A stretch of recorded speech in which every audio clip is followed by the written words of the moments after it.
इस हिस्से में आप सुनेंगे यहूदियों का नाम यहूदी क्यों रखा गया। बनी इसराइल के 70 मुंतखब आदमियों की कोहे तूर पर दीदार इलाही की जिद और कड़क का अजाब। बनी इसराइल को अर्ज़ मुक़द्दस फिलिस्तीन में दाखिले का हुक्म इलाही और उनका इनकार। मैदान तीम में बनी इसराइल पर मन्नो सलवा का नुज़ूल। बनी इसराइल के एक आदमी का कत्ल और गाय ज़बह करने का हुक्म रब्बानी। इब्ने अब्बास फरमाते हैं कि जब अल्लाह ताला ने तौरात नाजिल फरमाई और मूसा अलैहिस्सलाम ने अपनी कौम को हुक्म दिया कि अगर तुमने तौरात को कबूल न किया तो ये पहाड़ तुम पर गिरा दिया जाएगा, चुनाचे वो सब के सब सजदे में गिर गए। फिर मूसा अलैहिस्सलाम ने अपनी कौम से 70 बरगुज़ीदा अफराद मुंतखब किए और बछड़े की इबादत के अजीम जुर्म की तौबा और माजरत के लिए उनको लेकर तूर पहाड़ पर चले गए ताकि अल्लाह से हम कलाम हो सके। अल्लाह ताला इसके मुतालिक सूरतुल आराफ आयात 155 और 156 में फरमाते हैं, और मूसा ने अपनी कौम में से 70 आदमी हमारे मुकर्रर किए हुए वक्त के लिए मुंतखब किए। सो जब उन्हें जलजले ने आ पकड़ा तो मूसा अर्ज करने लगे, ऐ मेरे परवरदिगार, अगर तू चाहता तो इससे पहले ही इन्हें और मुझे हलाक कर देता। क्या तू हम में से चंद बेवकूफों की हरकत पर सबको हलाक कर देगा? ये वाकया तेरी तरफ से महज एक इम्तिहान है, ऐसे इम्तिहान से जिसको तू चाहे गुमराही में डाल देता है और जिसे चाहे हिदायत पर कायम रखता है। तू ही हमारा सरपरस्त है, बस तू हम पर मग़फ़िरत और रहमत फरमा और तू ही सबसे बेहतर मुआफ करने वाला है। और हमारे लिए दुनिया में भी अच्छाई लिख दे और आखिरत में भी, हम तेरी तरफ रुजू करते हैं। अल्लाह ने फरमाया, मैं अपना अजाब उसी पर वाक़े करता हूँ जिस पर चाहता हूँ, और मेरी रहमत हर चीज पर छाई हुई है।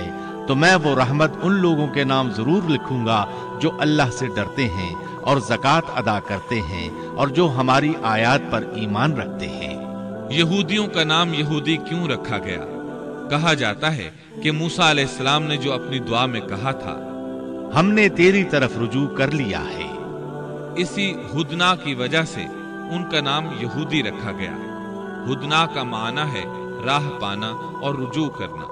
बहरहाल अल्लाह ताला ने अपनी रहमत फरमाई और उन्हें बख्श दिया। मूसा अलैहिस्सलाम जिन 70 आदमियों को साथ ले गए थे वो इस गुफ्तगू को सुन रहे थे।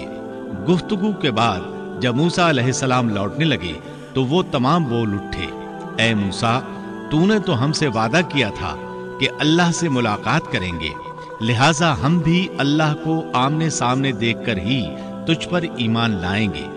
अल्लाह ताला सूरतुल बकरा आयत 55 में फरमाते हैं, और तुम उस वक्त को भी याद करो जब तुमने मूसा से कहा था कि जब तक हम अपने रब को सामने न देख लें हरगिज ईमान न लाएंगे। जिस गुस्ताखी की सजा में तुम पर तुम्हारे देखते ही देखते बिजली गिर पड़ी। ये वो लोग थे जो बनी इसराइल में से चुने हुए और साहिब शरफ व फजीलत थे। वो कितना बड़ा सवाल कर रहे थे। मूसा अलैहिस्सलाम ने उन्हें डराया कि अल्लाह से डरो, ये नामुमकिन है। मेरा हाल देख लो, मैंने ख्वाहिश जाहिर की, उसने अपनी हल्की सी तजल्ली डाली तो पहाड़ रेजा रेजा हो गया। मैं अल्लाह का नबी होते हुए बेहोश हो गया। ऐसी ख्वाहिश न करो। लेकिन वो ना माने। तब अल्लाह ताला ने एक बिजली को हुक्म दिया, वो उन पर गिरी। आन की आन में सब लुक़्मा अजल बन गए। अब मूसा अलैहिस्सलाम वहां हैरान परेशान खड़े रह गए। कौम के सबसे बेहतर लोग अल्लाह के अजाब का शिकार हो गए थे। उन्होंने सोचा, मैं अकेला वापस जाऊंगा तो बनी इसराइल मुझसे सवाल करेंगे कि वो 70 आदमी कहाँ हैं। मैं उन्हें क्या बताऊंगा? पूरी बात सुनकर वो कहेंगे, हमारे अफसल और आला अफराद के साथ अल्लाह ने ये सुलूक किया। अब मूसा अलैहिस्सलाम ने अल्लाह से दुआ की, ऐ अल्लाह, इन्हें जिंदा कर दे, मुझे तन्हा वापस ना लौटा। आखिर अल्लाह ने उनकी दुआ मंजूर फरमाई। सूरतुल बकरा आयत 56 में है, लेकिन फिर इसलिए कि तुम शुक्रगुजारी करो, उस मौत के बाद भी हमने तुम्हें जिंदा कर दिया। जब वो जिंदा हो रहे थे तो एक दूसरे के जिंदा होने का मुशाहदा भी कर रहे थे। फिर मूसा अलैहिस्सलाम इन 70 आदमियों के साथ वापस लौटे। फिर बनी इसराइल को लेकर रवाना हुए और इलिया पहुंच गए। आजकल इसको अल कुद्स कहा जाता है। ये फिलिस्तीन का दारुल खिलाफा था। यहाँ के लोग कुव्वत में इंतहा को पहुंचे हुए थे। जिस्म बहुत बड़े थे, आबादी बहुत ज्यादा थी।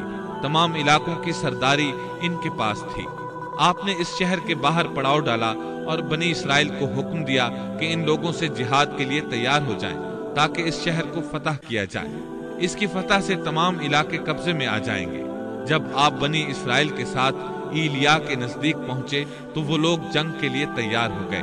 انہوں نے قلعوں کے دروازے بند کر دیے۔ ان کے مقابلے میں بنی اسرائیل کے دل دہل رہے تھے۔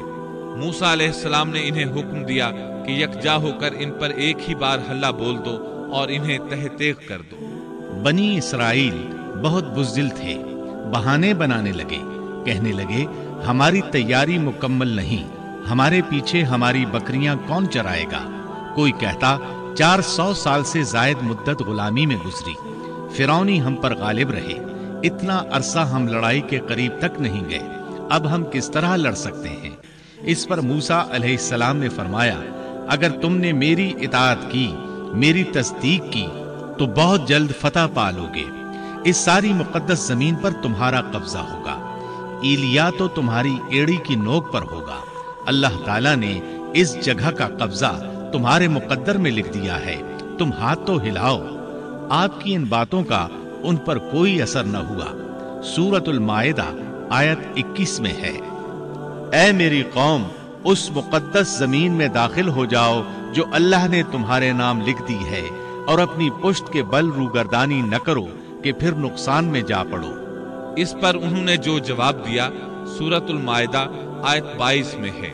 انہوں نے جواب دیا کہ اے موسیٰ، وہاں تو زور آور سرکش لوگ ہیں، اور جب تک وہ وہاں سے نکل نہ جائیں ہم تو ہرگز وہاں نہیں جائیں گے۔ ہاں اگر وہ وہاں سے نکل جائیں تو ہم خوشی سے اس میں داخل ہو جائیں گے۔ ان کا احمقانہ جواب سن کر بنی اسرائیل کے دو بزرگ یوشع بن نون اور کالب بن یوفا بول اٹھے۔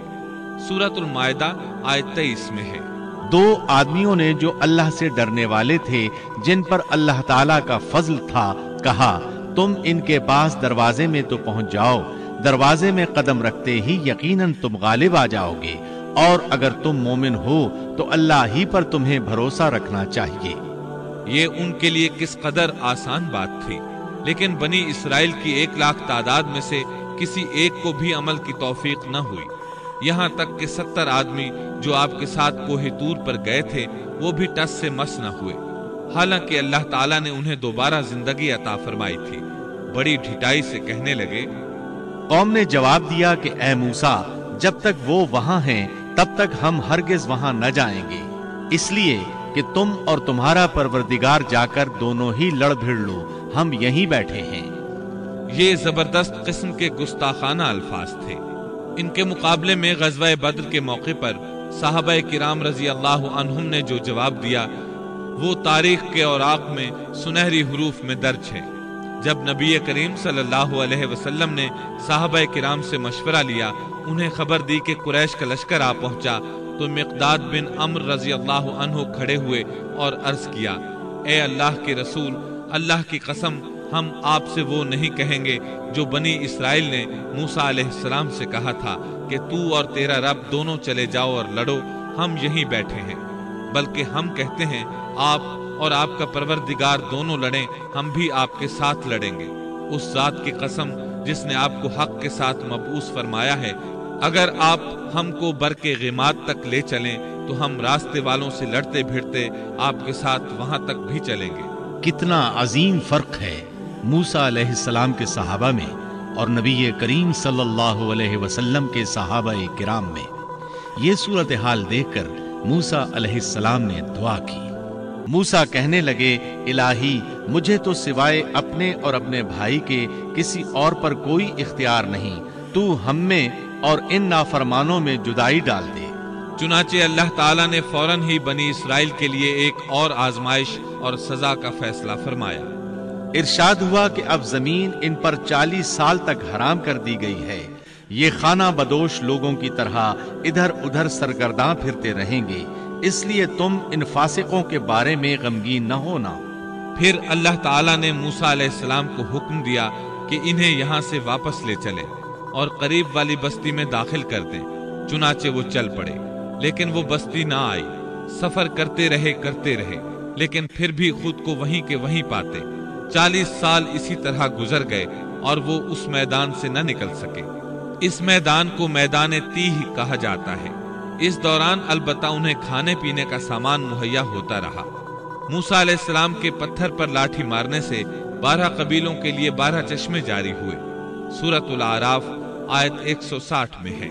और हमने मूसा को हुक्म दिया जबकि उनकी कौम ने उनसे पानी मांगा कि अपनी लाठी को फलां पत्थर पर मारो, बस फौरन उससे 12 चश्मे फूट निकले। हर शख्स ने अपने पीने की जगह मालूम कर ली। 12 चश्मे इसलिए कि बनी इस्राइल के 12 कबीले थे। याकूब अलैहिस्सलाम की नस्ल से उनके बेटों के 12 कबीले वजूद में आए थे। जब ये कहीं पड़ाव डालते तो चश्मे बहते रहते, कूच करते तो पानी बंद हो जाता। वो उस पत्थर को उठाकर चल पड़ते, फिर पड़ाव की जगह पर पत्थर रख देते तो पानी जारी हो जाता। 40 साल इसी तरह गुजरे।